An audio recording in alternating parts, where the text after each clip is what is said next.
Hello, and welcome to another edition of the Jerry Ratcliffe Show here at jerryratcliffe.com or your favorite podcast platform, including YouTube. We're on from time to time and are actually going to be stepping it up. We're going to be doing something called a daily drop here soon. Maybe shorter versions, but more frequent. And we invite you to participate. We thank you so much for your tuning into our shows and your viewership, and it's all made possible by our great sponsors, the Aberdeen Barn, the Good Feet store over at Stonefield, and also Roback, one of the fastest growing activewear companies in America, based right here in Charlottesville. So without further ado, let's introduce today's guest, guy. We haven't actually met, but I've admired him and followed him for quite some time. He does just amazing research on his favorite sports teams, which are the Wahoos and anybody Cleveland, where he grew up. He lives in Northern Virginia now between Manassas and Woodbridge, and he's an 06 graduate of UVA. Wearing the colors today. I'm talking about Danny Neckel. You see him on Twitter if you're a or an X fan. I still call it Twitter, but he does fascinating research on Virginia. I try to plug him into my scatter shooting as often as possible with some of the great nuggets he comes up with. And Danny Neckel, Northern Virginia, Wahoo, welcome to the show. Thank you. Thank you. Great introduction. Yeah, so it's just a fun hobby of mine to collect stats for UVA, post them, do research. And so what we're talking about today is last week I thought it'd be interesting to poll UVA fans and post on Twitter about UVA football, because I'd seen people having opinions either way about the coach, about how is UVA gonna turn this around, what the future, what's priorities, what they like, dislike about the program and the experience. So I was like, instead of just doing one random Twitter poll, I'm just gonna do a survey together. So that's why I pulled together, and I got over 1,300 responses. So a lot of stuff was interesting. So I'll be glad to go through the questions and any other topics that jumped out.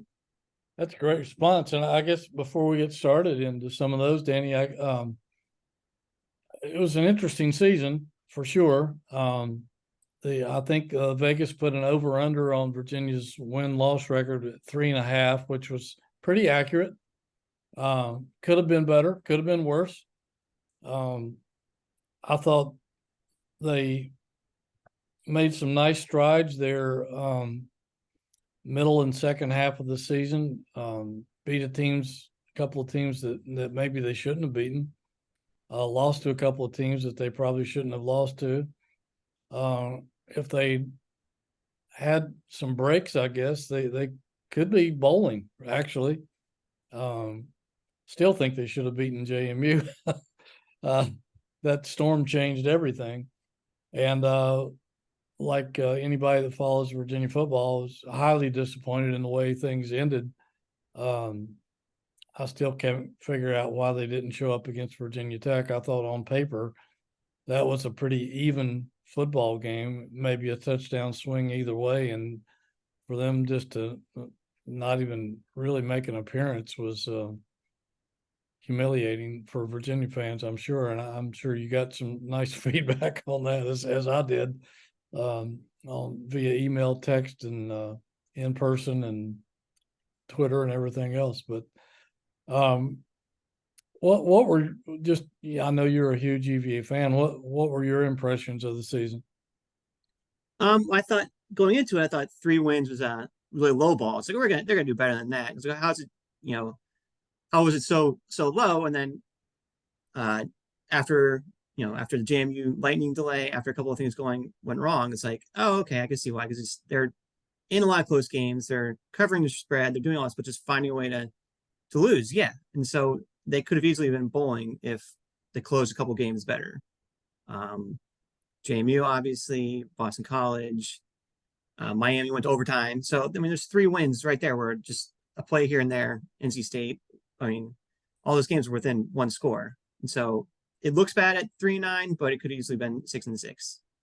But they're also losing to William Mary in North Carolina. So it could have been 1-11. So, but I would say overall, it was so fun to follow with Malik Washington, Cam Robinson putting up fun stats. So that kind of kept it going, even though kind of went downhill at the end there with those last couple of losses, and especially to Virginia Tech.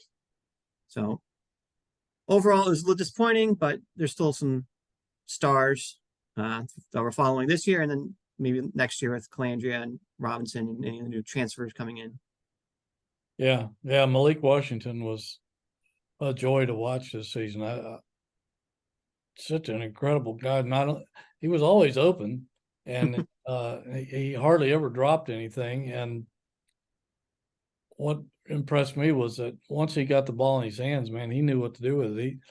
He could run as good as any running back, it seemed like, in the open field, and has speed. I think his speed was underrated all along, but it's too bad he's not back for one more year. That would be dynamic to see him in the offense for another season for sure. And maybe the kid that they just brought in from Notre Dame, maybe he'll pick up where Malik left off. Yeah, that's the plan. Hopefully. Yeah, absolutely. I guess Danny, before we get into the specifics, was there anything that blew you away in the survey, or anything that maybe surprised you? Just there was a lot more people who didn't donate or don't go to games than I thought. And a lot more people who want drastic changes to the university, not just the football team, but the numbers for the people who want the coach fired and like lower academic standards and change majors was a lot higher than I was expecting. So some of the stuff wasn't too crazy about Virginia Tech's biggest rival, and what can change about the game day experience and where people live. So some of the stuff was predictable, but it's just interesting to see how much.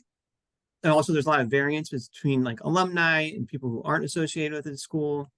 Variance between people who live further away, as compared to Charlottesville residents, and just each question was a little different. And had some different results.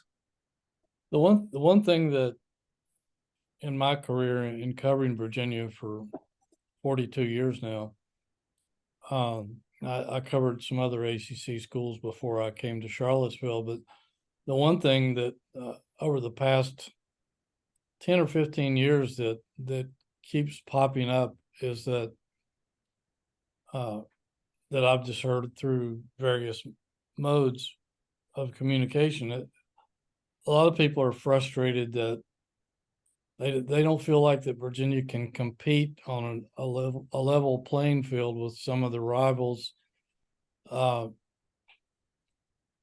partially because of NIL and some restrictions in the transfer portal now, which lends to the one thing you said about the academic standards, that some of these kids' credits may not transfer, that they have to,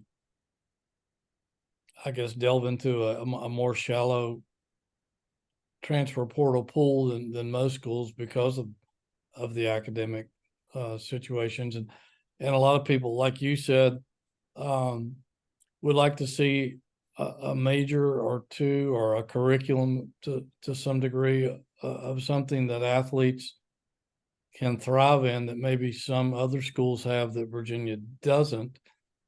Something that would allow these kids to develop and use their interest and perhaps expertise in the sports world, maybe with some sort of sports management major of some kind. I don't know, but that they feel like that's, and then the other argument is, and I'm sure you've heard this too, we'll talk about it, is a lot of the UVA grads who may or may not have interest in athletics feels like that tarnishes the diploma to some degree. If you, I don't know if it's really lowering academic standards as some people have suggested, but just having something different that perhaps they don't have now. Let's delve into that a little bit. I'm sure you had some interesting proposals and comments in that area. Yeah, so the three in that area was, one question asked, would you be willing to lower UVA's academic standards to improve the football team? And 53% said no, while 47% said yes. So it's about a 50-50 split there. And then another one was, would you be willing to shift budget away from UVA academics to improve the football team? Again, a 50-50 split, which was definitely surprising. Yep. And then the one you mentioned about the majors, would you be willing to expand UVA's majors to improve the football team? For instance, offering hotel management, nutrition studies, sports management. Because if you look at other schools, JMU, or they offer double. You have a lot more majors. You look at SEC schools. There's like double the amount of majors that UVA has, and it's sort of the same thing about academic standards to have these different these other majors that aren't necessarily traditional majors you've seen for 100 years. And so, but for that one, it was 77%. So that one seemed a lot more, or 77% of people said yes. So that one people were a lot more open to, as compared to lowering the academic standards or shifting budget. And so maybe that could be a way to get more recruits in, make it more accessible, but that more people are on board of, because it doesn't, as seems as be more people will approve of that, and it doesn't seem to change the academic standards as much. Yeah, that's what I've thought. I don't see how, if you had a degree in hotel management, as you mentioned, or perhaps sports management, where they could go into, you could take that degree into so many different areas, into professional sports or into college athletic administration. There's just so many different directions you could go with that and end up with some pretty amazing careers. I mean, people that fill all those positions in professional sports and on the college level are well respected, well paid, have a lot of clout. And I don't see how that would cheapen a diploma in any way. The only thing people were probably worried about is if it was like North Carolina, where it seemed like the major was only for the athletes, and it wasn't even classes, there weren't grades and stuff like that. That would be the only pushback I could see people having with that. Yeah, and I would think the way UVA is, I think they could safeguard that to where, it would be open to all students, not just athletes. And because there's some people running pro sports teams and stuff like that didn't play sports in college. So I would think, I think that would be a maybe one answer to one of the issues that they have over there is just giving athletes something that they already have a strong interest in, and not all these guys are going to be playing professionally, so at least they could use their interest to a major and into a profession that piques their interest and takes advantage of their energy and their, some people have a strong intellectual capacity for athletics that might not be interested in some other field. So it just seems like it makes sense to me. Yep. And then diving deeper into those academic questions, if you looked at within the respondents within there, if you look at people who are associated with UVA, so alumni, current students, and employees, only 40% of them said they wanted to either shift the budget or take away, lower the academic standards. But if you looked at the people who weren't directly associated with UVA, so family members or just fans or local, residents, just people who weren't whose degree isn't directly related to them or like the employee, it was 60%. Wanted to lower the standards. 60% wanted to shift money away from academics and research more towards football. So you can see they're not say priorities, but more just like the purpose. How you think how it affects your degree. I can tell the split by whether they have a degree or not. Yeah, and again, I think you could do that without. You could probably do it without shifting money. I think there are possibilities there in the NIL that they haven't explored, or just on the tip of the iceberg exploring, that they wouldn't have to do that. But I think they could do it and not tarnish UVA's academic reputation at all. Just have more options. It doesn't seem to have tarnished the academic reputation at some of the other universities that we're talking about. Correct. That was one of the questions, is that other schools who are top 5 in academics are good at football, mainly Michigan and Notre Dame. Obviously, Notre Dame's private, so that's a little different. But Michigan is public school. It's obviously bigger than UVA, but they're obviously thriving in football. And I asked them the questions: what's the main deterrent to UVA being at Michigan's level for football? The highest percentage at 36% was a history of football success. I mean, UVA is not going to all of a sudden have 100 years of good college football team. But the runner-up question was alumni donor support at 20%, and financial support from the school 15%, and NIL options at 9%.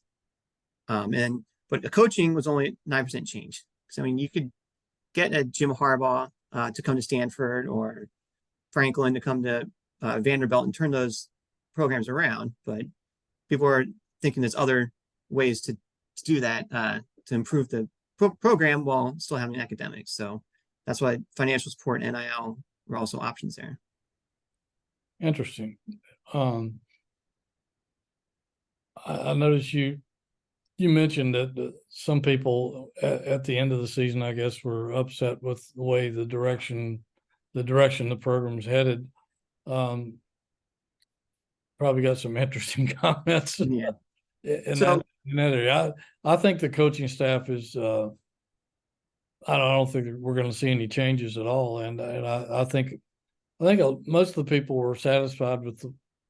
I don't know if satisfied is the right word, but felt better about things in the second half of the season, except for the ending. But what kind of feedback did you get there? So I asked the question: do you think Coach Elliott should be replaced? And 57% said no. The way that season ended, I would assume that would have been like 90%.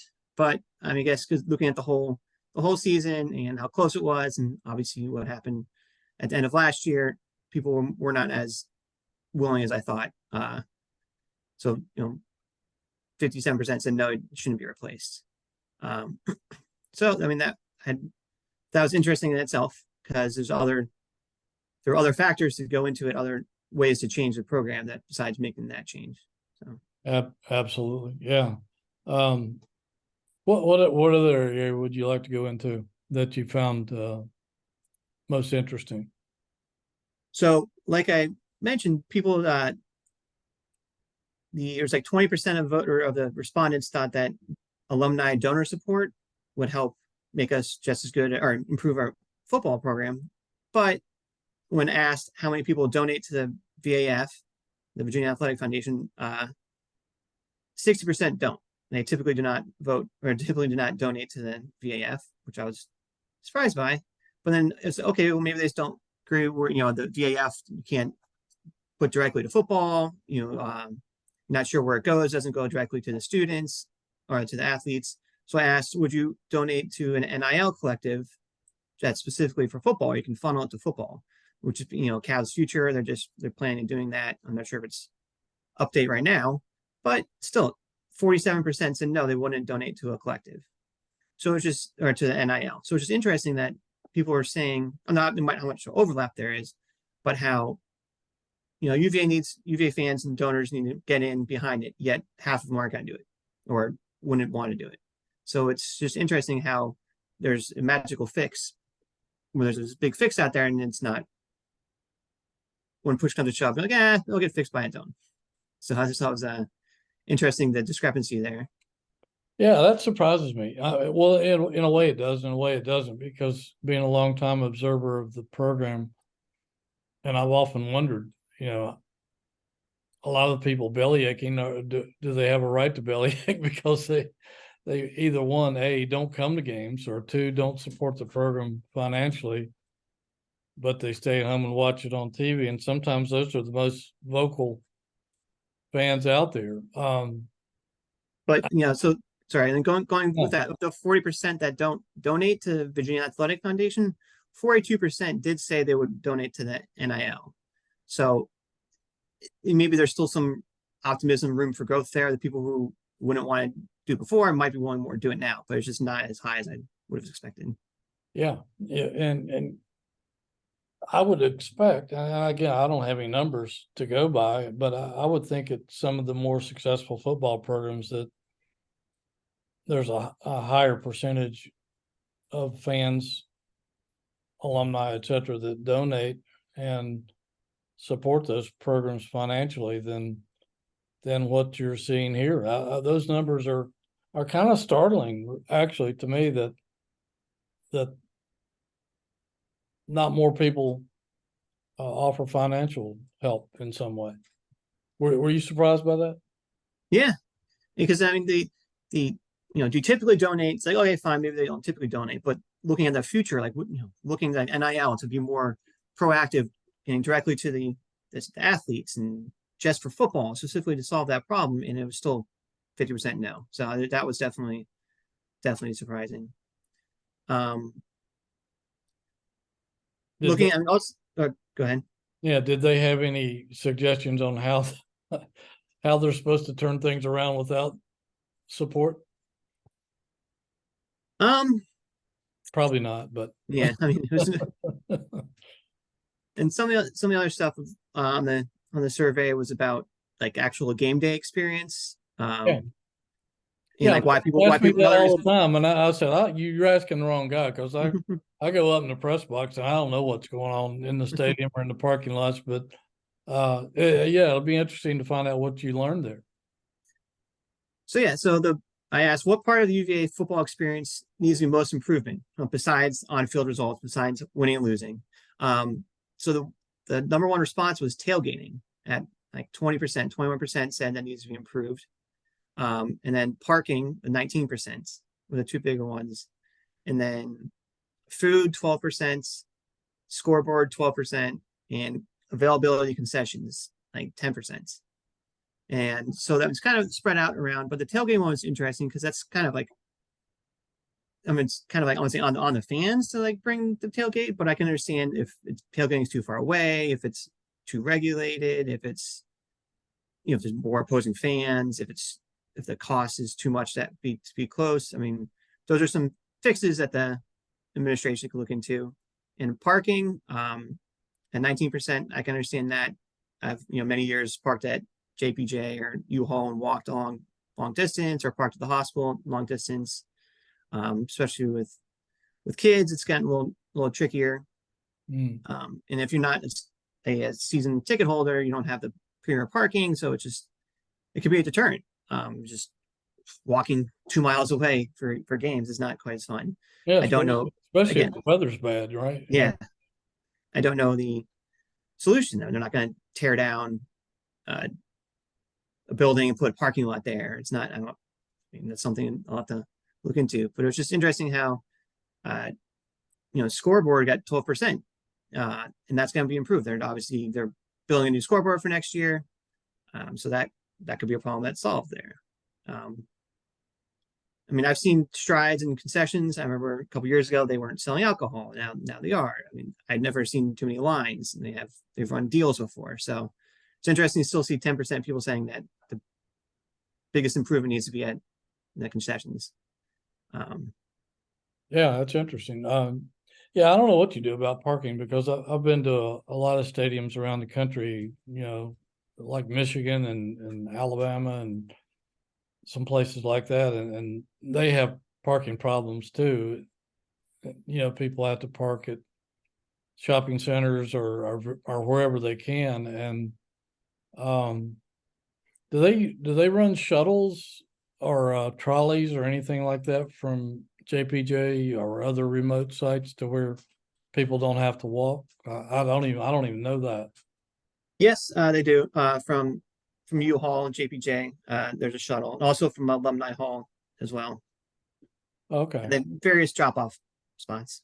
that probably helps a little bit. I don't know what else you can do other than, like you said, they're not going to be acquiring land and building parking garages near the stadium, I don't think, but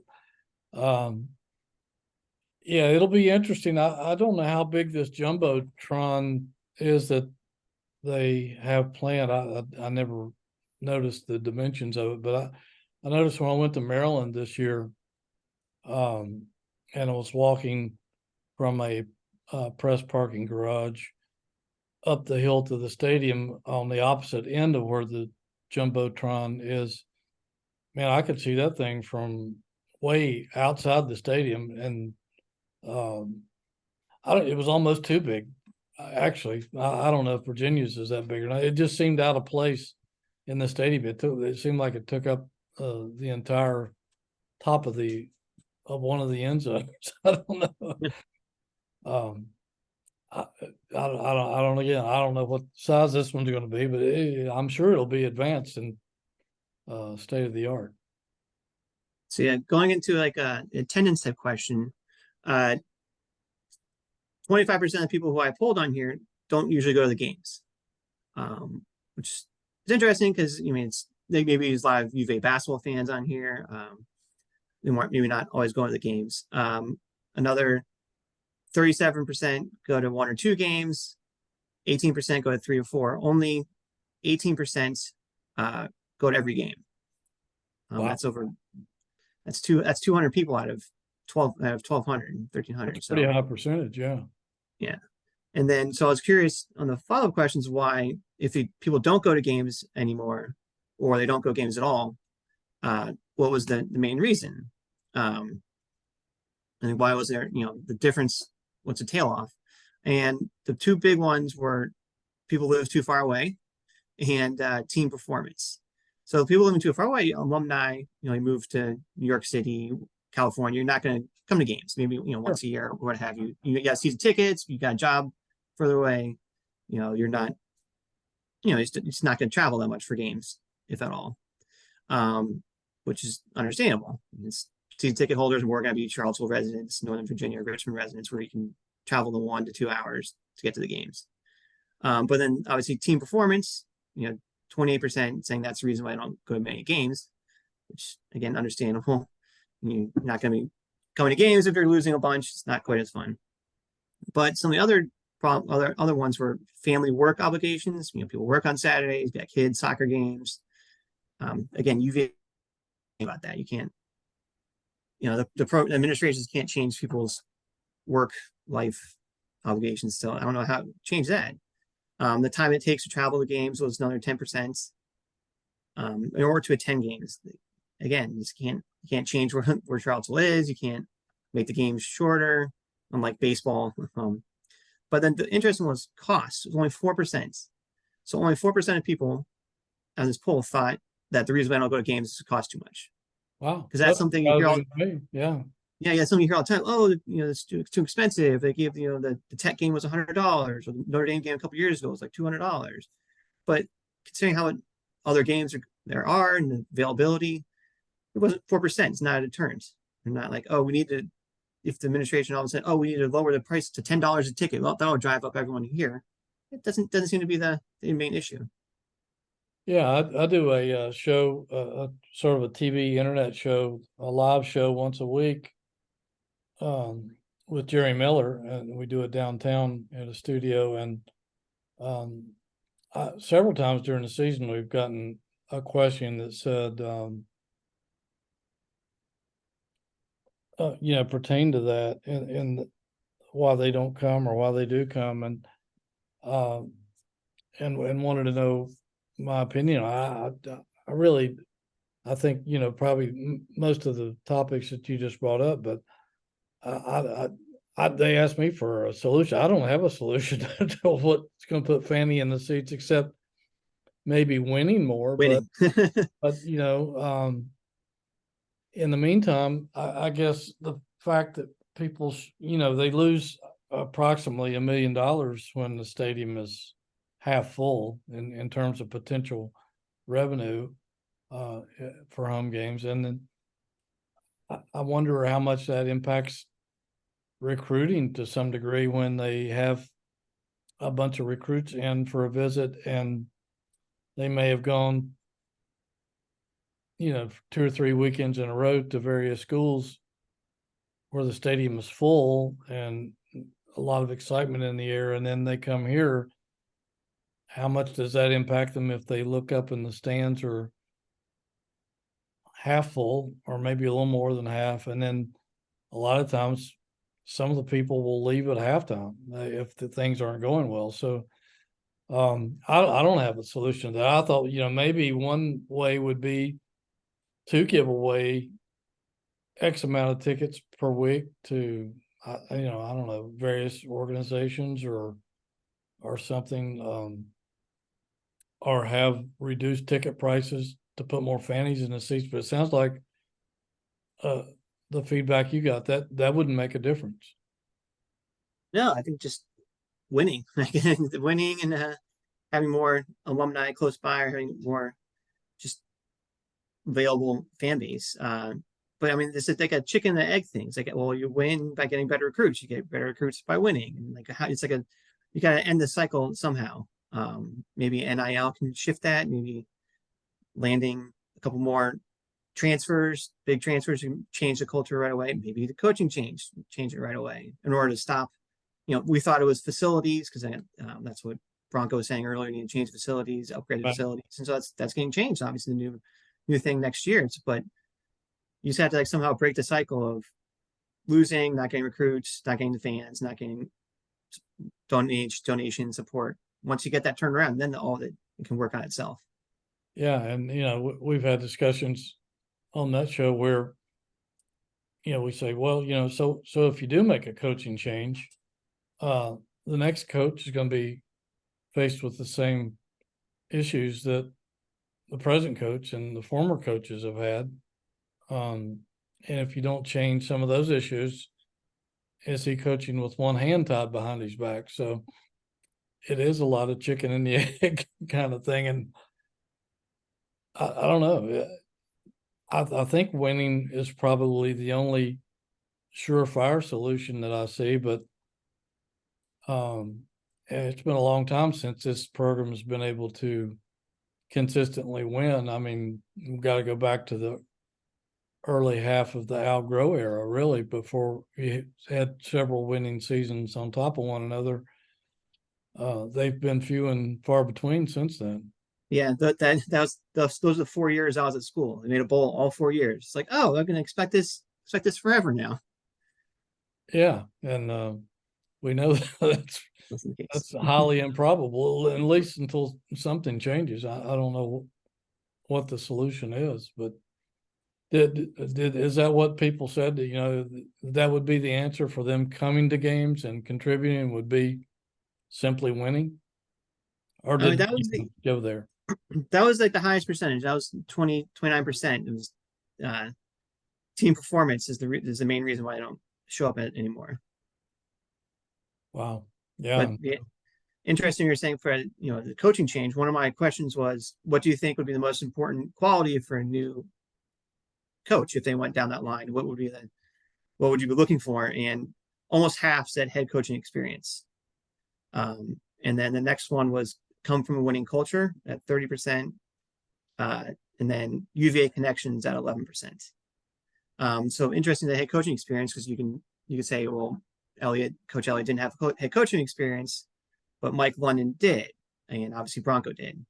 Al Groh he had it from pros, but only like the 1 year. So it's like, where you're looking more towards the Bronco, where you have a long-term head coaching, or more from like the winning culture, like Coach Elliott came from Clemson, so he had the winning culture, which had 30% on here, or other names that were thrown out at the time, Poindexter, other UVA connections. How big is UVA connection? Only 11% people said that having UVA connections, having ties to the program, is the most important, as compared to half people saying be a head coach. So like, if half people think you need a head coaching experience, as compared to 10% UVA connections, then those people don't want Poindexter or other UVA coaches that have been thrown around recently.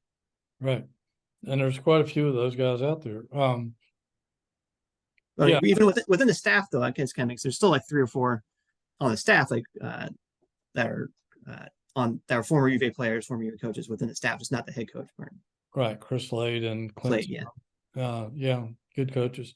Yeah, I've always felt like it's more important to get somebody who's been successful as a head coach, as opposed to necessarily just having a UVA connection. Because you look at some of the top coaches in the country, not just currently, but in years past, and they had no real connection with that university until they became the head coach there. So I don't think you necessarily have to have come from a school to be successful there. If you do, I guess it helps in some aspects, but doesn't guarantee success by any means. Yeah, it would be more of a like bringing like the passion, bringing like the understanding the specific UVA situation, like the challenges that come with it. And if you're already invested in UVA as a former player or former coach, it would make more sense to like overcome those things and realize, more quicker on how to deal with the difficulties, and like make sure everyone's are more enthused, instead of just like, oh wow, this is harder than I thought, or like that type of thing, where you're not already ingrained with the passion for UVA, as compared to other, you've seen other programs, other people who were coaches who are already alum, like already behind it as much.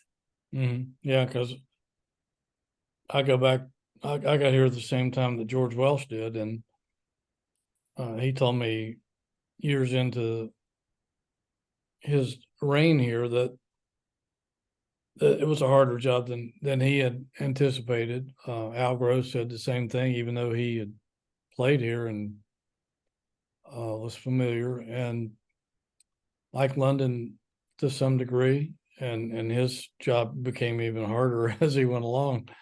And Bronco said it was the program was in worse shape than he had expected. So Coach Elliott hasn't been asked that question yet, I don't think, but I would imagine he would say the same. It's a tough place to win. I mean, if you go back and look, shortly after the World War II era, when they had some pretty good teams, and they went 27, 29 years, something like that, with 3 winning seasons until George got here. He brought consistency. Al had it for a while, then lost it. Mike really never had it. Bronco slowly got to where he turned things around to a degree, and then it plateaued out his last couple of years here. I don't know what would have happened had he remained on, but it's traditionally been a very, very difficult place to win in football. Anything else that caught your eye in your survey? Yeah, I threw in 2 Virginia Tech related ones, because you always hear about people, oh, just one game all year, the most important game. So it's just kind of interesting to gauge how it's reflected. So one of the questions is, what UVA football scenario would you prefer? Go 1-11 but beat Virginia Tech, or go 6-6 and make a bowl game but lose to Virginia Tech? It was 62% would go 6-6 but lose to Tech, which has happened a couple times. Yeah. And where you make a bowl but you lose the last game to Tech. But 37% would just want to win that game and lose all the others. So, I mean, UVA was close to that anyway, right now at 3-9, but 1-11. That is 37% would have like you would have the worst record in college football, the worst record in power football, but beat Tech and be happy with that. They'd rather have that, which is stunning to me. 37%. That's stunning to me as well. I don't know what you gain by that. Yeah. I mean, Yeah. you put maybe some bragging rights in your office for a year, but that doesn't carry things very well. I think I'd be more happy with winning at least six games and getting into a bowl game. And I've always thought if you're trying to rebuild a program, I thought Wake Forest and Duke did it the most intelligent ways with scheduling. They would find four of the worst teams out there and put them on the schedule in the non-conference. You win all four of those, and all you got to win is 2 out of 8 conference games, which even Virginia did this year. So, and you go bowling. So, and you keep doing that until you rebuild your program, and then maybe you can be a little more aggressive with your schedule. But, yeah, There's shouldn't have a road game, home and aways with USC and Oregon and UCLA. Yeah. TCU and what other ones were there recently? Yeah, I'm not even sure going to Tennessee and going to Maryland was a bright idea as this year. I would have rather played a couple of Krappensburg State opponents and try to at least be close to being bowl eligible, but somebody didn't see it that way. And so the other related question is, what UVA football scenario would you rather have in a typical season? And for this to be, say they're mutually exclusive, beat Virginia Tech or make the ACC title game. And again, it was 41% would rather beat Tech than make the title game, which is definitely surprising. It just shows the amount of people who value that Tech game more than anything else. Yeah, and I guess I'm a little more old school. I know Virginia Tech has replaced North Carolina as the main rival now because I don't think it used to be that way, but I always thought, and again that's changed over the years, but I always thought beating North Carolina was a bigger deal. But I guess since Tech got good in football in the Dooley and Beamer era, a lot of that changed, and it is it's the fans that are in your face all the time at your office or church or wherever. So yeah, it's become a bigger deal. Yeah, and I have a poll. One of the questions is about that. What do you consider UVA's biggest rival in football? And 88% was Virginia Tech, 12% was UNC, and only 15 people out of 1,200 said other. And I'm sure what the other would have been, maybe Duke, Maryland. I don't know what that would have been. Yeah, I know some people think Georgia Tech is a good rival because of they've had so many close games, and I guess that 1990 game. Yeah, so if you're saying about being a more old school, yeah, if on the poll, if it's 55% or 55 years or older, it was 20% think UNC is the biggest rival. Yeah. So it definitely jumps up with the older generation because for 18 to 24-year-olds or 25 to 35-year-olds, only 5% think that. So it definitely an age shift towards more, their rivals back before Frank Beamer and Michael Vick. So right, the South's oldest rivalry, and even before I came along, it was a pretty big game. I guess sort of on the national scene because at once upon a time it was I think on national radio if I did my research right, and they'd play on Thanksgiving Day, and it's a big deal. But then things like that fade over time, but. And like you said, the younger generation definitely considers Tech the bad guys for sure. Anything else that you'd like to discuss or hold people on? I guess the last one I added a geography part into at the end, where most people live. Um, it's also a little, I'm gonna say a little skewed, but I mean, just because there's fans, it also have a lot more alumni might be following on Twitter as compared to attend games, more UVA basketball related. So it definitely skewed the geography a little bit. So like I had Charlottesville 18%, Richmond 17%, Northern Virginia. I was surprised only 11% of the people on the poll were from Northern Virginia. Yeah, that is. Saying what percentage of the students are from Northern Virginia, or just the population. I guess Virginia is more Northern Virginia. I was kind of surprised, only 11%. Roanoke 7%, Norfolk 5%, but then the rest of Virginia, there's just 10% of like the other smaller parts, and only 2% from DC. But then other parts of the United States, like 13%. So there's more people in this poll live in other states besides. I mean, I included New York, Atlanta, Maryland, North Carolina. I was just surprised how many 13% are from a lot of other states you wouldn't think of that are UVA fans here. And then when I broke it down as far as like alumni versus non-alumni, 42% of the alumni don't live in Virginia. 16% were in Northern Virginia, and then 42% in the rest of Virginia.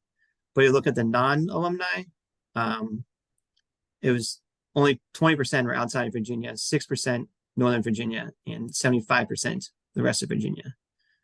And so when you're looking at who to target, if you're trying to target alumni to come to games, well, 42% don't live in Virginia. So it's gonna be hard.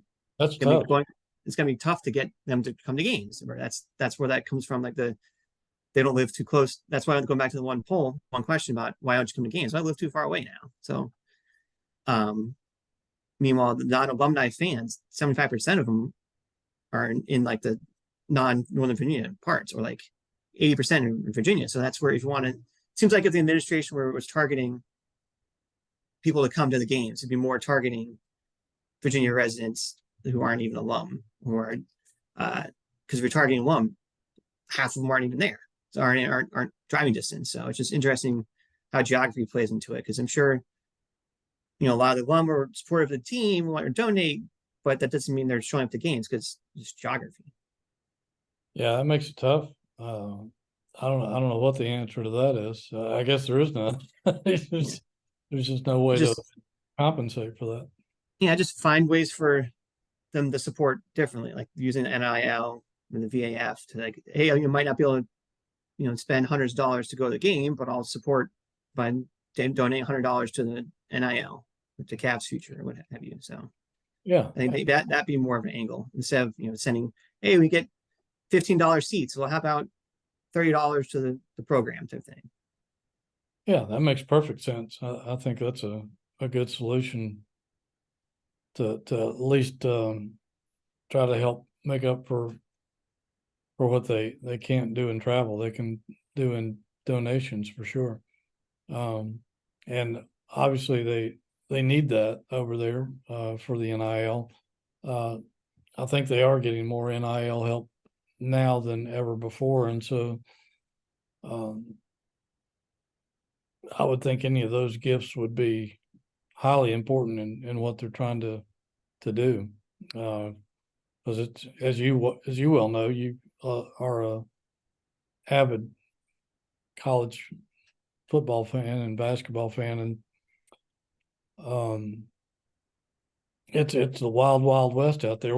We're seeing stuff all the time that we never dreamed we would 5 years ago we'd be dealing with. So the NIL is huge, and until somebody gets some kind of grip on that, it's gonna just become it may get nuts out there. I mean, I was told the other day, and it was third hand, but from some people who attended the Liberty Conference USA championship game a couple weekends ago, and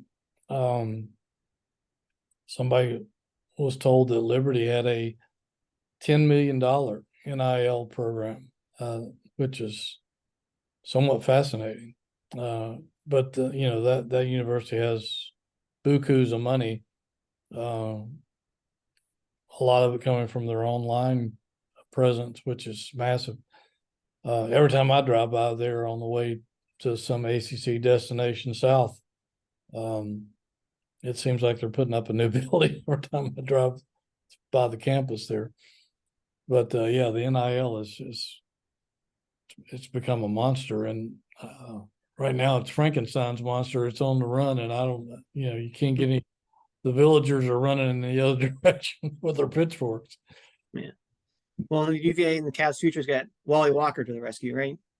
That's right. I think we're going to have Wally on our TV internet show sometime this month, and it'll be interesting hearing his opinions on all this that's going on. It's he's probably just getting well versed on it himself. I think he was at the basketball game the other night. I didn't get a chance to talk to him, but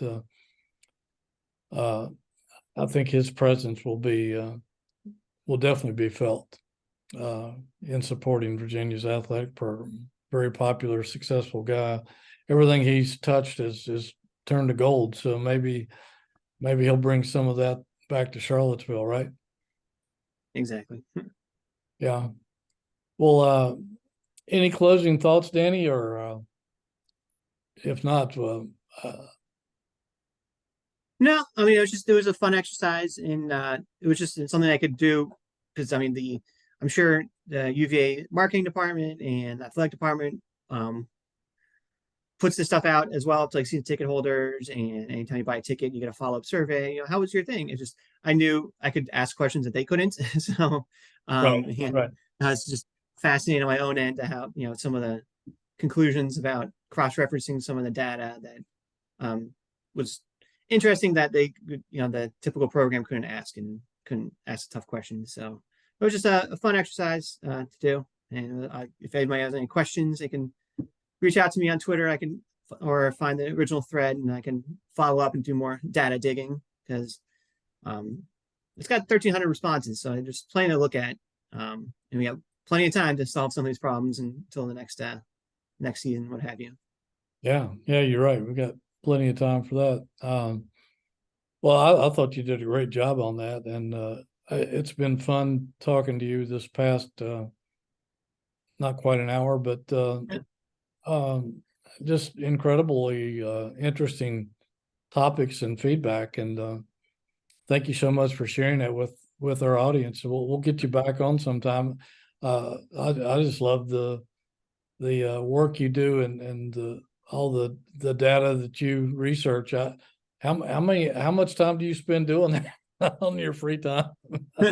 Thanks. Not that much. Some stuff is, if I'm bored at night, I look it up and put it in the spreadsheet. And some takes, if I'm having trouble sleeping or something, I really want to look at this one stat. It might take a while. Sometimes I'm just, waiting in line for my lunch, and I pull up, a couple different sites, pull it up, or, sometimes it takes seconds, sometimes it takes hours. I never know which tweet or what stat will take a while, which one will be really popular, which one's not. And just when I get free time here and there. I mean, I try not to get into many like making graphs and big equations and big, all this crazy stuff because I just don't have time to do that. But if I can pull up a couple websites, pull up a couple of stats within 5 minutes, send it out, which keeps it going. So, I mean, I used to be one of the bloggers, used to write a lot of articles. It's just now it's just easier to do a random tweet here and there and get those stats out that way. Yeah, well, you do fascinating work, and I thoroughly enjoy it. And thank you so much for sharing that and sharing your survey. We appreciate it. And you're welcome. We'll get you back on sometime. We'll talk some more fun stuff. Sounds good. All right. Well, thank you, Danny, and have welcome. the rest of your weekend. And we'll talk to you soon. Sounds good. Thank you.